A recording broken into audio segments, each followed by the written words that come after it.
오늘 말씀의 제목은 들은 것을 믿음과 결부하다입니다. 어, 지난 말씀 기억하시죠? 광야 백성과 같이 우리도 인생의 광야길에서 지금 말이죠. 지금 오늘 듣는 말씀, 그 말씀을 끝까지 굳게 붙잡고 놓치지 마라가 지난 말씀이었습니다. 그때만 잠시만이 아닌 어떻게 해요? 끝까지. 그 내용을 뭐라고 말씀드렸냐? 결론이 고정된 인생이라고. 그리고 바로 이어서 이렇게 말합니다. 안식을 위해 끝까지 힘써라. 오늘 말씀의 주제는 사실 안식입니다. 1절에서부터 11절의 말씀까지 11번이나 안식이라는 단어가 계속 등장해요. 그러니까 뭘 말하고 있는 거죠? 안식이 뭐냐? 어떻게 안식을 누릴 수 있냐? 이 내용을 말하고 있는 거죠. 히브리서 4장 9절 말씀처럼 그런즉 안식할 때가 하나님의 백성에게 남아 있도다. 무엇을 말하는 것이냐? 우리에게 안식이 남아 있는데 여기에 이르지 못하는 백성이 있을까 걱정한다. 말은 걱정한다 하지만 사실은 경고한다 이거예요. 끝까지 붙잡고 잊지 않고 놓치면 이탈해 버리는데 왜요? 중간에서 나가는 건 이탈이라고 하잖아요. 그런 것처럼 그러지 않기를 걱정한다. 여러분 구원받은 우리에게 참된 평안이 있습니까? 네. 잠시 평안은 분명히 있는 걸 알고 있는데 참된 평안 그건 참 우리가 확인하기 쉽지 않죠. 참된 평안이 있다면 여러분들의 표정은 매일 그럴 수는 없을 겁니다. 어떤 표정인지 말로 안 해도 아실 거지만 저는 오히려 평안함이 있어도 이 평안함을 흔드는 많은 분주함과 조급함 속에 살아가고 있는 우리의 모습들을 보게 됩니다. 마치 병원에서 이제 아프니까 쉬세요. 누워만 계세요. 이렇게 했을 때 우리 마음속에 평안이 찾아오지 않고 무슨 생각이 찾아오죠? 절망이 찾아오죠. 계속 누워만 있는데 어떻죠? 마음이 편하지 않고 찌뿌둥하고 불편하고 그렇습니다. 우리가 좀 이 서론에서 안식의 개념을 좀 설명드리자면 안식의 개념은 단순히 일했기 때문에 쉰다라는 개념이 아니라 완전한 완성이 되어야 됐기 때문에 더 해야 할 것이 없는 완성. 그래서 합당한 쉼을 말합니다. 안식이란 뭐냐? 합당한 쉼이다 입니다. 완성한 후에는 당연히 더 할 것이 없어서 멈추죠. 끝을 내고. 그죠? 뭐 예를 들어 작품을 만든다 그러면 마무리되면 뭐 하죠? 나중에는 뭐 작가 자신의 이렇게 시그니처를 사인을 두든지 뭘 하든지 하잖아요. 그런 것처럼 우리가 어떤 물건을 만들어 놔도 완성되었습니다라고 말하는 건 수리하거나 또 어떠한 개선 사항을 더 반영할 필요가 없는 그런 완전한 상태를 보고 완제품 그렇게 말하는 것처럼요. 우리 인생의 구원도요. 결국은 안식으로 들어가는 것을 말합니다.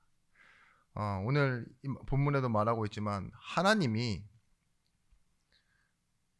피곤하거나 뭐 쉬셔야 될 필요가 없는 하나님이신데 졸지도 않으시는 분이잖아요. 주무시지도 않는 분. 근데 그런 하나님이 세상을 창조하시고 7일째 되는 날 안식하였다. 그 말은 뭘까요?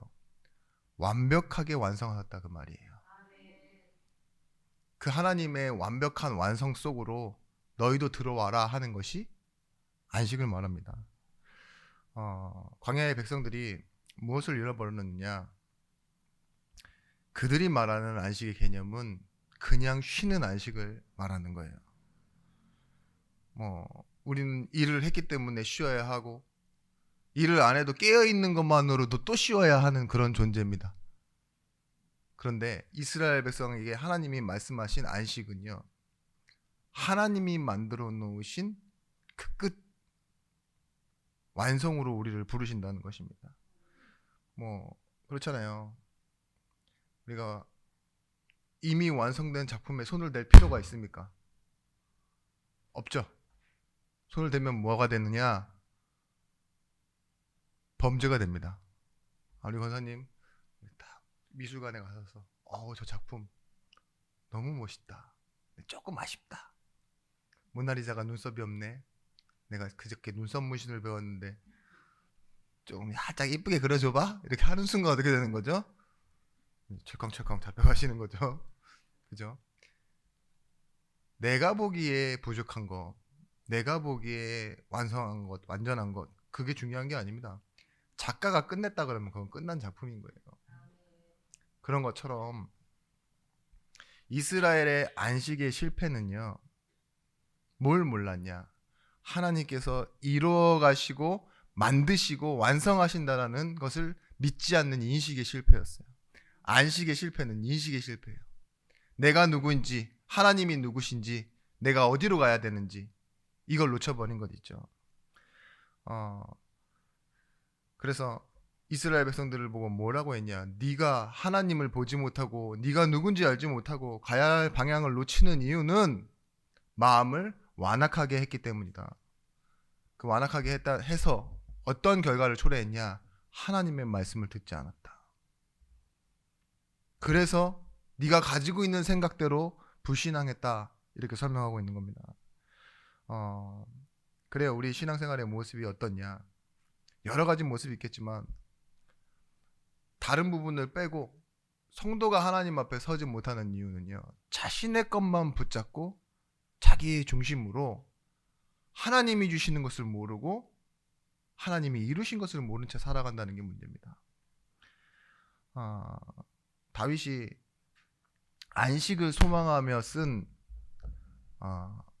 시편이 있죠. 그것이 뭐냐? 자신의 아들 압살롬이 반란을 일으켜서 자신을 쳐들어왔을 때 신하들과 함께 도망하면서 쓴 시가 뭐예요? 여러분 잘 알고 있는 시편 23편이에요. 안식을 소망하면서 쓴 시인데 마치 여행 가서 힐링하면서 피톤치드 하면서 이렇게 쓴 시 같죠. 여호와는 나의 목자시니 내가 부족함이 없으리로다. 이 말은 뭘까요? 나는 내 자리에 있을 때 부족함이 없는 사람입니다. 더 원하는 것이 없습니다. 그 말은 뭘까요? 안식을 말하는 거예요. 완성된 상태. 더 필요한 것이 없는 상태가 뭐예요? 안식이잖아요. 그러면서 뭐라고 말하죠? 그가 나를 쉴만한 물가로 인도하시는도다. 참된 쉼으로 인도하신다고요. 내가 왕이 된 게 무슨 소용이고, 내가 목동이었고 도망을 다녔고, 그죠? 죄도 지어봤고 칭찬도 받아봤고 여러 가지 일을 했지만 나 역시도 피할 수 없는 일이 있어요. 그것이 뭐예요? 자녀, 그리고 끝나가는 시간, 여러 가지들이 있죠. 그 속에서 다윗이 기대하고 하나님을 바라보며 쓴 시가 안식입니다. 안식. 바울도 그렇게 얘기하죠. 빌립보서 3장 7절에서 9절 말씀.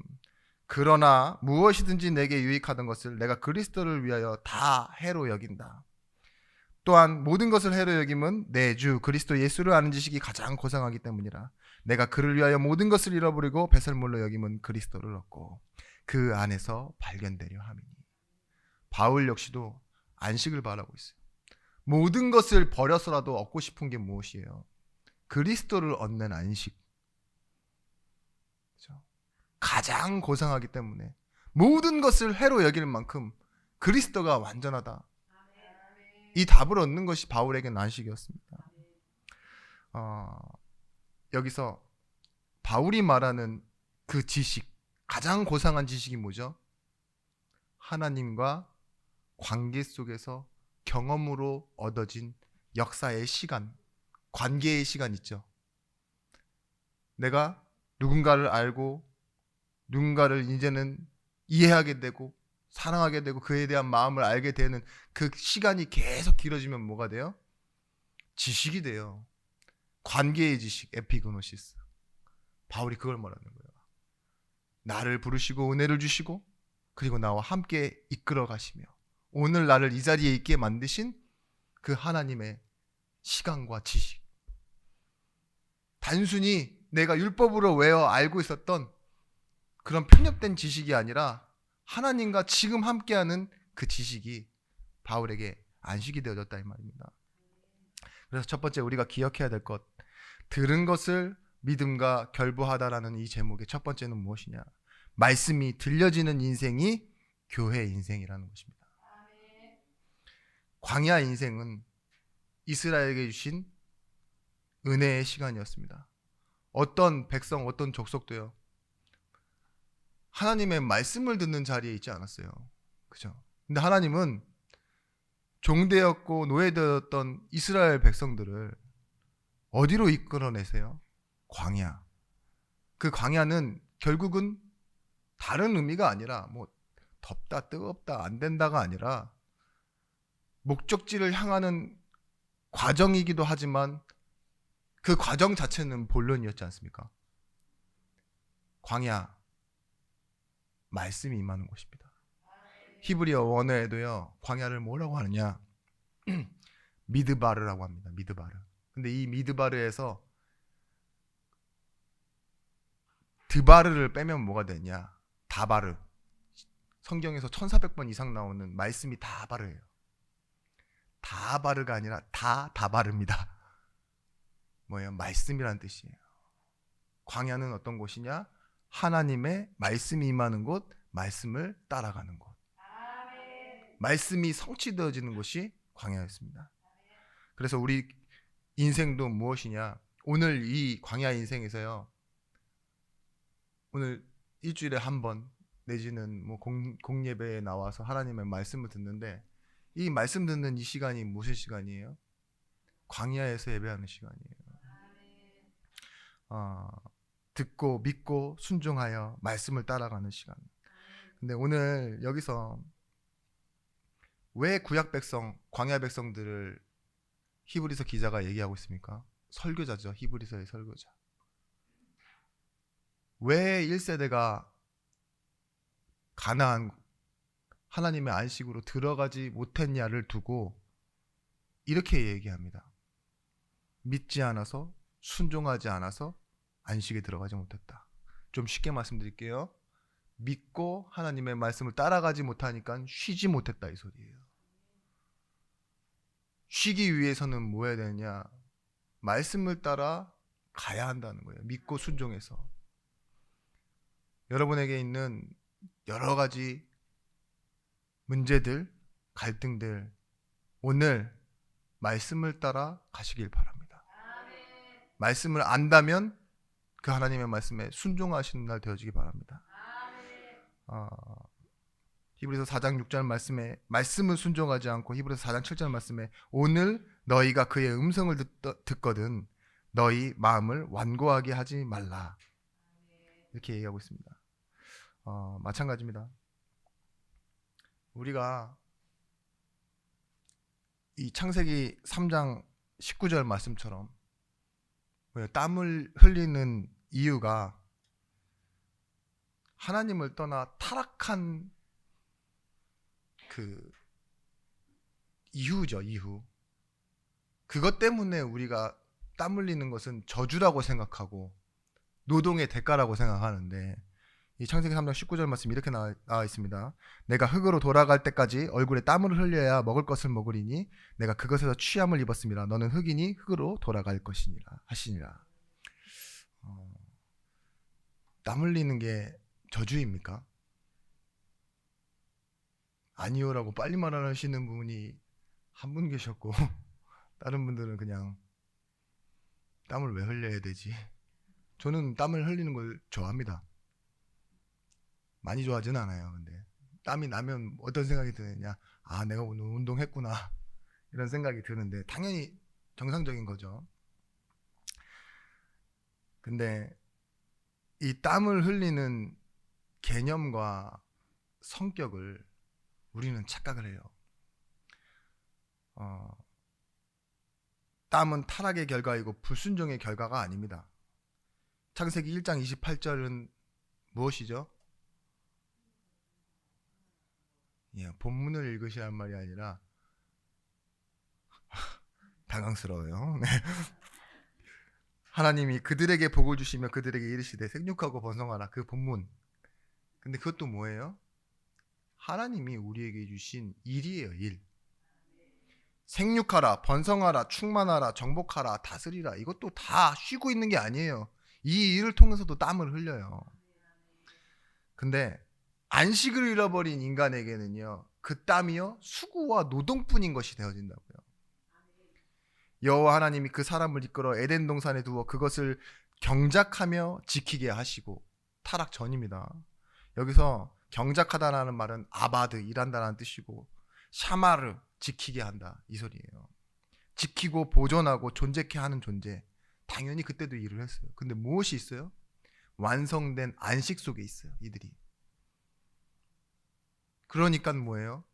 성격과 개념이요, 나를 위해 일하고 내가 먹고 살아야 되기 때문에 어쩔 수 없이 하는 것은 노동이 되는 거예요. 사람에게 누군가를 일을 주고 뭐 마땅히 한다고 하지만 뭐예요? 나보다는 덜 갖게 만들고 때로는 좀 더 뺏고 착취하고, 이 직급이 올라갈수록 그러잖아요. 너와 하는 내가 하는 일이 달라야 되고 공평할 수 없고, 그렇죠? 이런 개념이 노동입니다. 여러분, 나를 잃어버린 채 일만 한다라는 건요, 노예가 되는 거예요. 무슨 말인지 아시겠죠?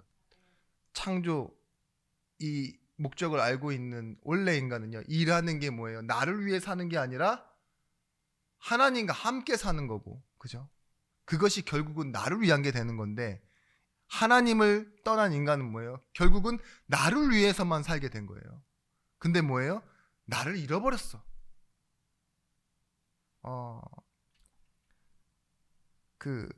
나를 잃어버린 채 나를 채운다라는 개념이 뭔지 아시죠?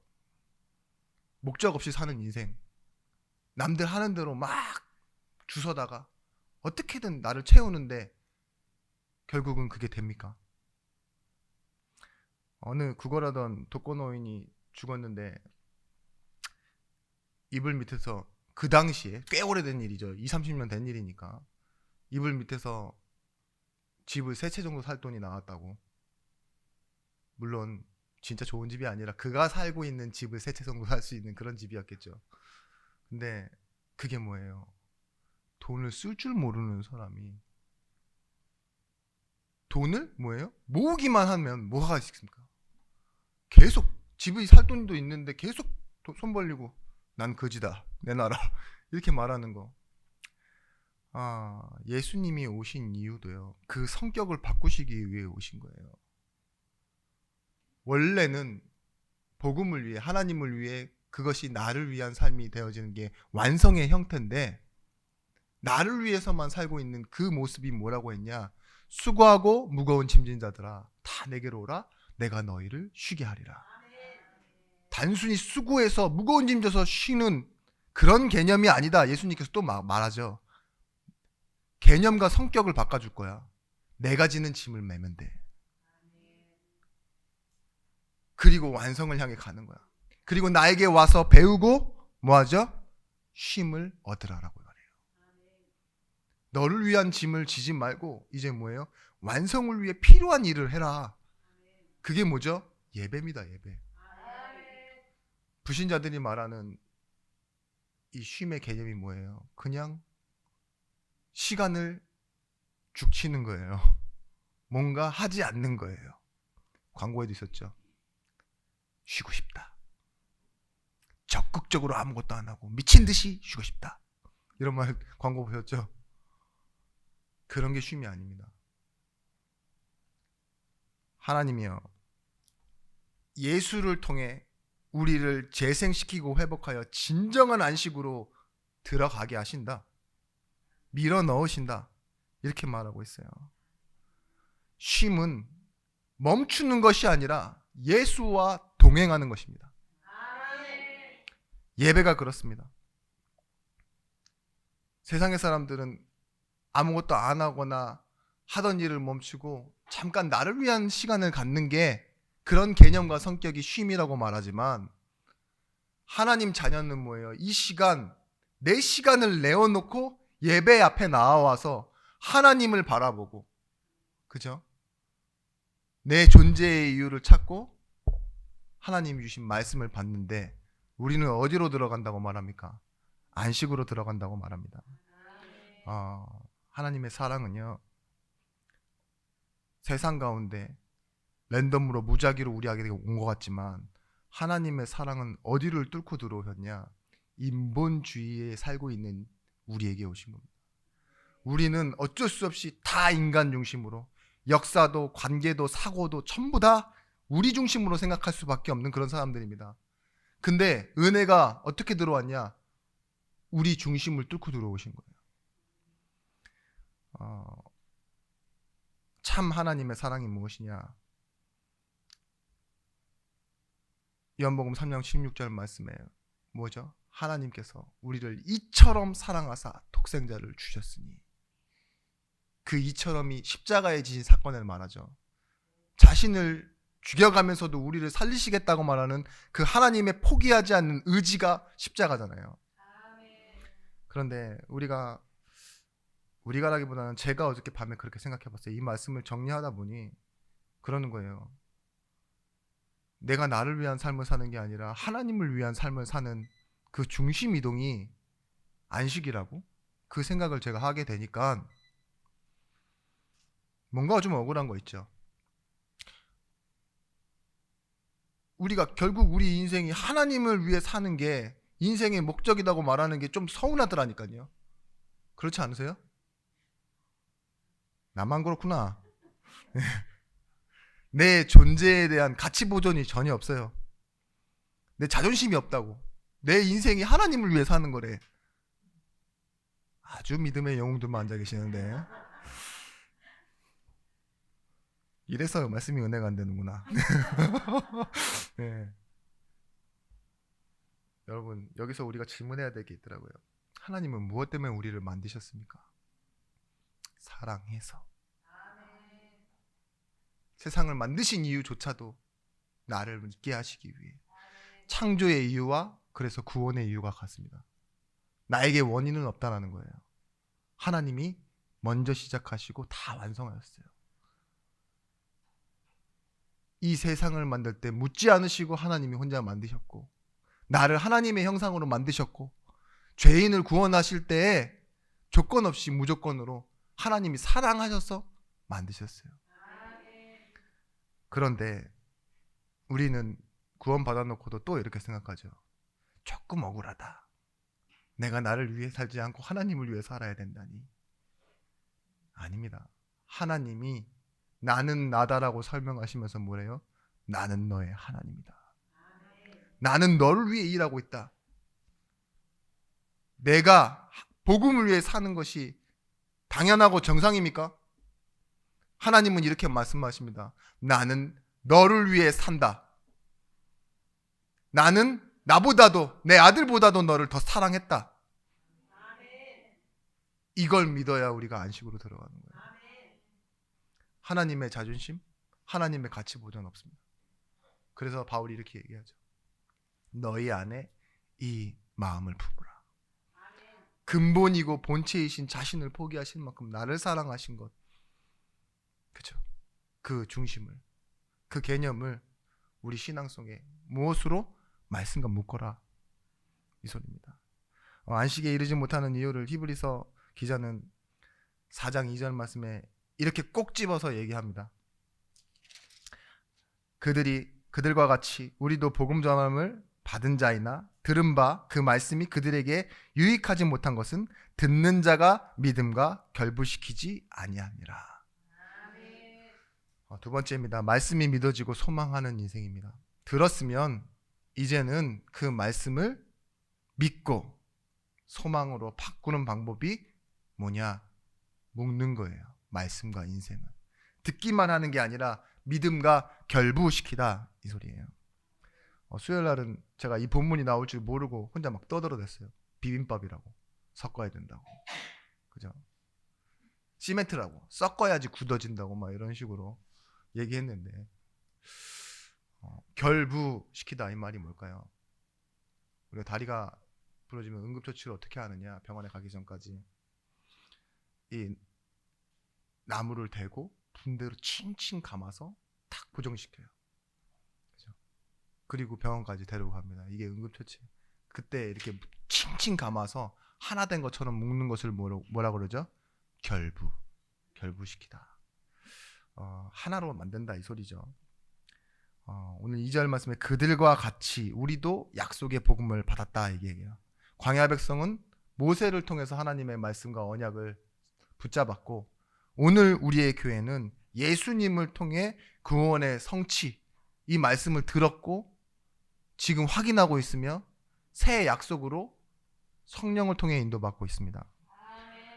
그럴 때 요한복음 8장 31절 32절 말씀에 내 말이 너희 안에 거하면 뭐가 된대요? 참으로 내 제자가 되고. 말씀과 묶인 인생, 말씀이 믿음이 되어지는 인생은요 제자가 되는 인생입니다. 그래서 뭐랜데요? 뭐랜데요는 뭡니까? 뭐라고 합니까? 오늘 좀 이상합니다. 그래서 좀 빨리 끝나길 기도하고 있습니다. 무엇이냐? 참으로 내 제자가 되고 진리, 영원히 변하지 않는 것을 알지니 진리가 너희를 자유케 하리라. 자유한 사람은 쉴 수도 있습니다. 이 말씀이 믿어지고 소망하는 인생은요 자기의 행위와 노력과 방법이 중요하지 않아요. 이게 신앙인의 모습입니다. 내 방법, 내 행위, 내 노력이 중요하지 않다. 외모와 형식이 중요하지 않다 이 소리예요. 우리가 믿음이 있느냐 없느냐는 외모를 보고는 알 수 없습니다. 그죠?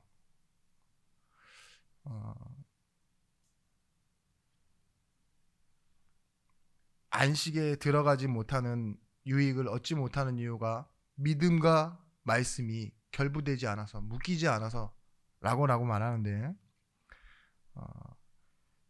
경제, 돈 문제 있죠. 그리고 우리가 하고 있는 일의 종류, 사람, 내가 가지고 있는 체면, 자존심 이런 것이요 사실은 중요하지 않아요. 이런 말씀 드리는 게 참 죄송하지만 실례일 수 있지만 본질은 아닙니다. 교회는 뭐 하는 곳이냐?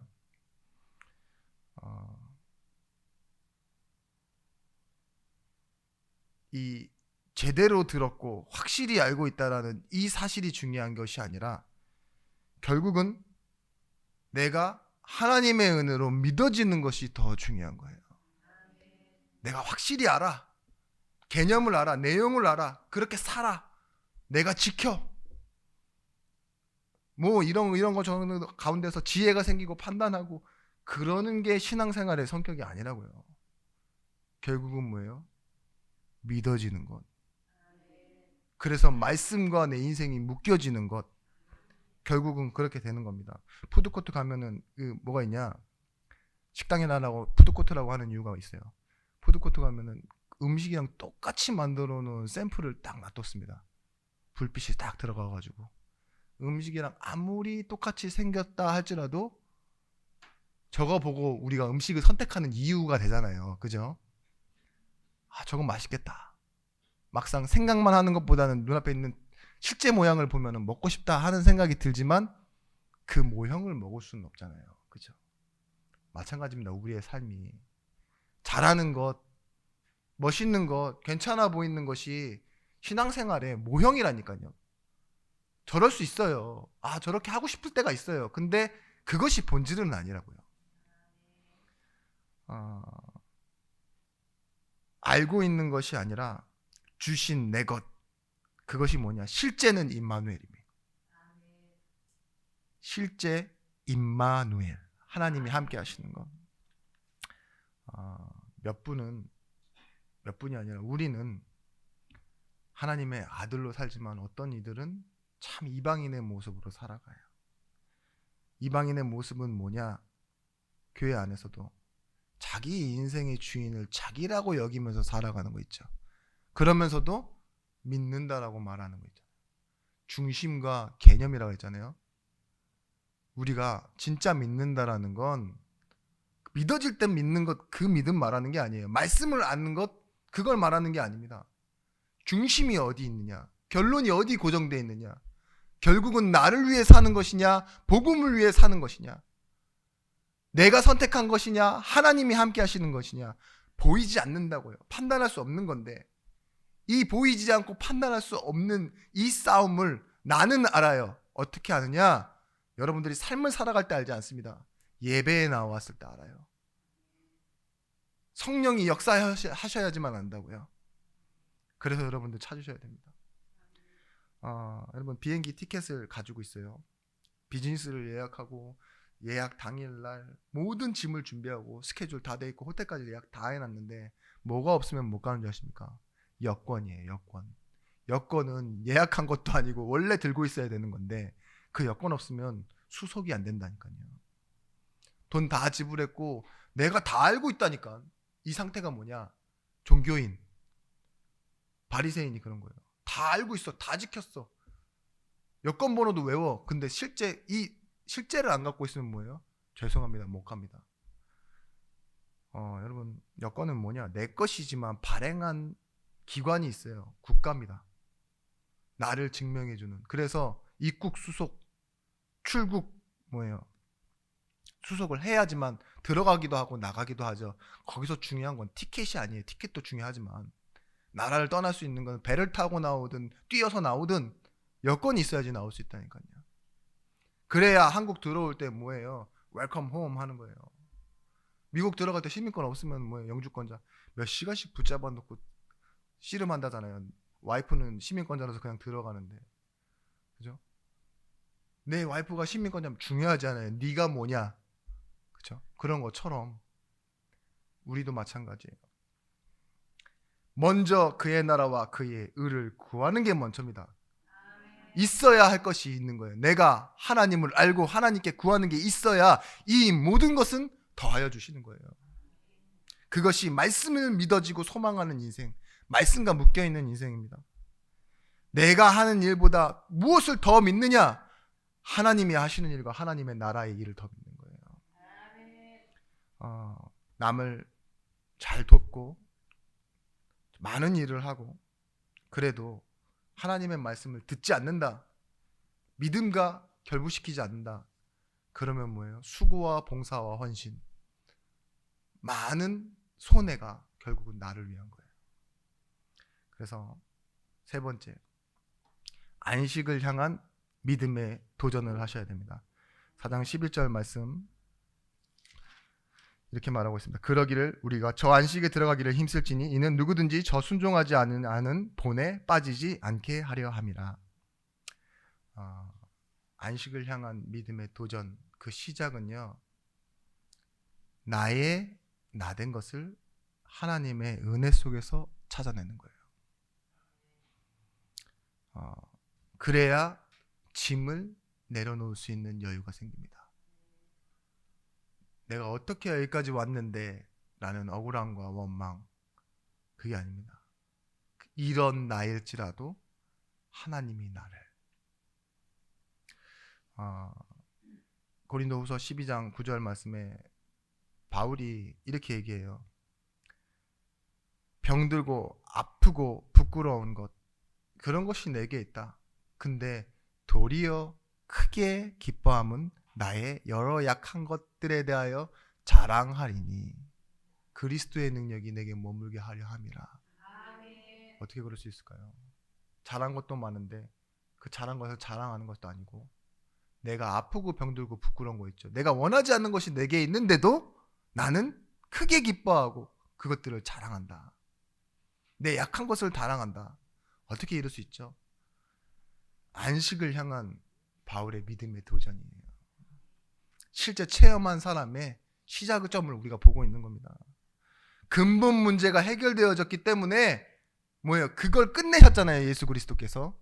그렇기 때문에 나에게 있는 이 남은 문제도 아무것도 아니다. 그렇죠? 여러분, 어떻게 적용하느냐? 예배를 통해서 오늘을 복음으로 묻는 겁니다. 지난 말씀과 같습니다. 우리의 집은요, 모래 위에 쌓는 집이래요. 결국 무너질 집인데 열심히 만들어야 됩니다. 그죠? 아이들이 이 모래사장 가서 진짜로 두꺼봐도 하고 성도 만들고 다 하죠. 언제 사라집니까? 홍수가 오고 쓰나미가 물러와야지만 무너지는 게 아니에요. 비가 와도 무너지고, 지나가던 술 취한 아저씨가 그 위로 쓰러져도 무너지고, 그죠? 무너지는 거예요. 자기가 무너뜨릴 때도 있어요. 그런 모래 위에 집을 짓는 것이 아니라 무능력, 질병, 인간관계, 경제와 돈, 이런 모든 문제 있죠. 다 떨어져 있는 것처럼 보이지만, 개별적인 것처럼 보이지만, 오늘이라는 시간, 그리고 믿음과 그리스도로 다 묶는 거예요.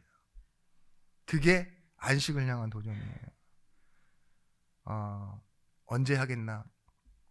가난한 사람들, 특히 우리나라 초기에 이민자들, 지금 성공을 향해 가고 있는 모든 젊은 세대들이 무슨 생각하고 있냐?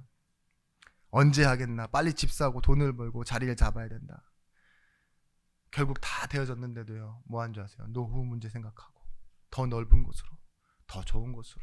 그러고 나니까 자녀에게 결국은 자존심으로, 그죠? 질병으로 끝나지 않는 고민이요, 때때로 계속된다니까요. 주 7일 새벽 5시부터 밤 12시까지 매일 일하고 투잡을 하고 쓰리잡을 해야지만 성공하고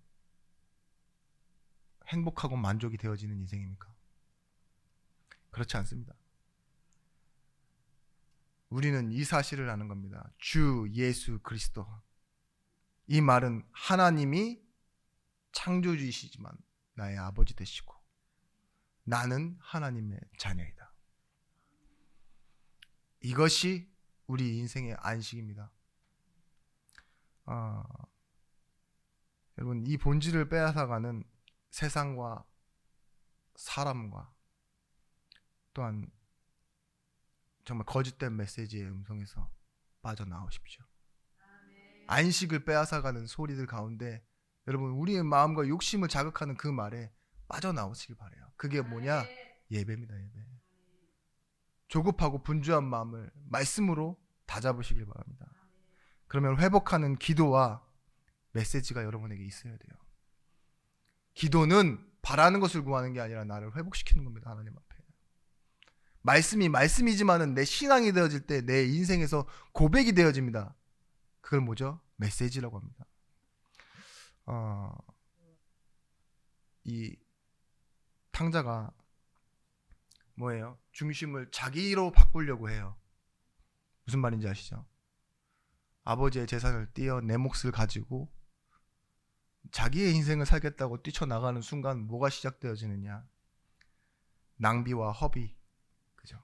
없어지는 것들이 생기는 거예요. 내 것을 내가 지킬 수 없으니까 떠나가는 상황이 생기고 가난하게 되고 결국은 뭐하죠? 비참하게 되어지는 삶이 됐습니다. 그때 무엇을 생각하느냐? 탕자가 돼지 주업념을 먹다가 아버지 집으로 가야 되겠다. 그걸 보고 뭐라고 하고 있어요? 성경은 의인, 관계를 회복하는 사람. 다시 돌아오니 뭐예요? 쫓겨나는 게 아닙니다. 내 몫이 아니에요. 아버지의 중심, 그 아버지의 것이 나의 것이 다시 된 내 자녀, 내 자리로 다시 돌아오는 거죠. 그리고 뭐예요? 다시 탕자는 안식을 얻습니다. 여호수아 11장 6절에서부터 15절 말씀에 좀 이해하기 힘든 말씀이 있어요. 이 여호수아가 하나님의 말씀을 가지고 가나안에 들어갔을 때 정중앙에 허리를 파고듭니다. 대단하죠. 믿음이 아니면 그렇게 할 수가 없어요. 작은 부분부터 공략하는 게 아니에요. 정중앙에 허리부터 파고들어서 남방의 족속들과 왕들을 물리치고 승리합니다. 기브온 족속들을 살리겠다고, 자신들을 속인 기브온 족속들을 살리겠다고 여호수아가 싸울 때요, 하늘아, 태양아, 달아, 멈춰라 했을 때 뭐예요? 그때인 거예요. 근데 그때 이 여호수아가 쉬지 않고 밤을 새서 달려 올라가 이 전쟁에서, 남방 족속들과 전쟁에서 승리하게 되는데, 하나님이 그때 뭐라고 하시느냐? 말의 뒤꿈치를 끊고 모든 병거를 불살라라, 이렇게 말씀하세요. 다시 거지가 되라, 이 소리인 거죠. 그렇게 대승리를 거두기도 힘든데, 자기가 이긴 승리도 아니고 우박 맞아서 죽은 놈들 지네끼리 싸우다가 한 그런 거 있잖아요. 근데 뭐예요? 말이 필요하지 않다. 너도 병거 타고 싸우는 그런 존재가 아니다. 어떤 존재라고 말해요? 너는 내가 너의 일을 하는, 내가 네 배경이 되고, 내가 이 말씀처럼 내가 너의 승리가 되는 그런 존재다. 그렇게 말씀하시는 거죠. 그래서 하나님이 주시고 하나님이 책임지시고 하나님이 옆에 서시는 그 배경으로 살아라, 그렇게 말씀하시는 겁니다. 여러분, 우리는 예배함을 통해 나를 찾는 싸움, 그리고 하나님의 계획을 찾는 싸움 하시면 돼요. 결론은 무엇이냐? 지난주 말씀이 끝까지였다면 이번 주도 마찬가지입니다. 끝까지를 위해 날마다로 사는 겁니다.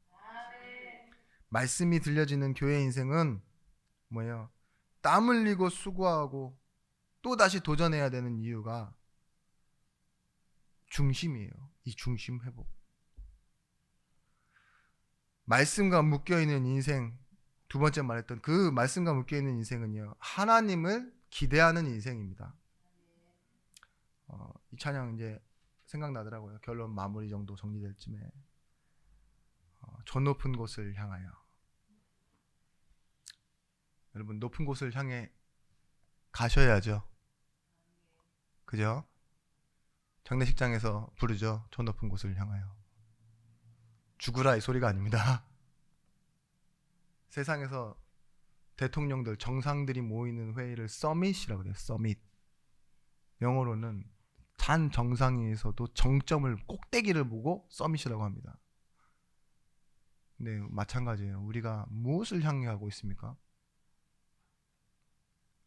안식이라고 말하지만 그곳이 가장 높은 곳이에요. 이 찬양, 괴로움과 죄가 있는데 나 비록 여기 살아도 빛나고 높은 저곳을 날마다 바라봅니다. 그렇죠? 여기 살지만 뭘 바라보고 살아요? 소망은 저 높은 곳을 향하여 바라보는 거예요. 4절 말씀에 험하고 높은 이 길을 걸으면서도요, 뭐라고 말하느냐? 싸우며 나아갑니다.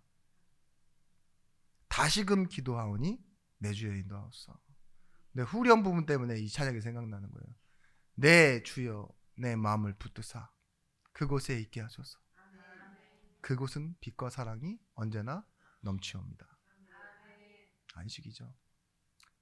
우리는 그래서 뭐 하면 되느냐? 오늘 본문 말씀의 전체적인 내용, 내가 들은 말씀이 믿음과 묶이면 돼요. 그게 내 주가 나를 붙드시는 거예요. 하나님이 나를 붙드셨음을 알고 나도 오늘 말씀을 붙잡고 놓치지 않으면 뭐예요? 하나님과 함께 가는 사람이 된다 이거예요. 여러분, 잊지 마십시오. 땀 흘리고 일하고 수고하고 우리가 안식을 바라고 모든 인생의 목적이 결국은 무엇을 바라는 것입니까? 하나님 나라라고 말했지만 전도를 말합니다. 하나님이 우리 인생을 계획하였을 때 여러분의 인생이 전도와 선교 속에 있게 하셨어요. 이를 통해, 전도와 선교를 통해서만 하나님의 영광이 나타나도록 하였습니다. 그를 위해 부르신 것입니다. 그래서 여러분, 이제는 순종을 결단하실 때 무엇을 위해 내려놓는다고 말하냐? 안 될 것 같으니까 포기하고 내려놓는 것이 아니라 전도와 선교를 통해서 나를 내려놓는 거예요. 전도와 선교할 수 없는 나를 포기하는 겁니다. 그게 말씀을 붙잡는 거라니까요. 여러분, 붙들고 있는 것이 마음 쓴다고 다 되어지지 않습니다. 빨리 내려놓고 기도하셔야 돼요. 그 중에 하나, 자녀. 마음 쓸수록 더 힘들고, 나, 일, 여러 가지 많은 것들 있죠. 해도 안 되어지는 것. 이걸 내려놓는데, 내려놓는 이유가 뭐라고요? 전도와 선교. 굶어도, 무시당해도, 손해가 계속 당해도 내려놓은 거 또 내려놔야 되는 이유가 뭔지 아십니까? 하나님의 소원인 전도와 선교. 오늘 여러분, 안식을 바라본다라는 건 이제는요, 이 안식이 필요한 영혼을 바라보는, 그래서 내게 있는 답이 살아있는 생명이 되어지는 정말 축복된 남은 인생이 되시길 예수 그리스도의 이름으로 축원합니다. 내가 찾은 답, 후대에게 역사로 남길 답, 그리고 세상에 하나님의 언약을 말해야 되는 그 답을 가진 증인이 되시길 바랍니다. 기도하겠습니다. 하나님, 우리의 인생이 하나님의 말씀과 묶여있는 인생이 되어지길 원합니다. 믿음과 결부되어 아는 것과 믿는 일이 하나가 되어지는 인생이 되어지길 원합니다. 성령으로 역사하시고 성령으로 인도하여 주시옵소서. 예수 그리스도의 이름으로 기도드렸습니다. 아멘.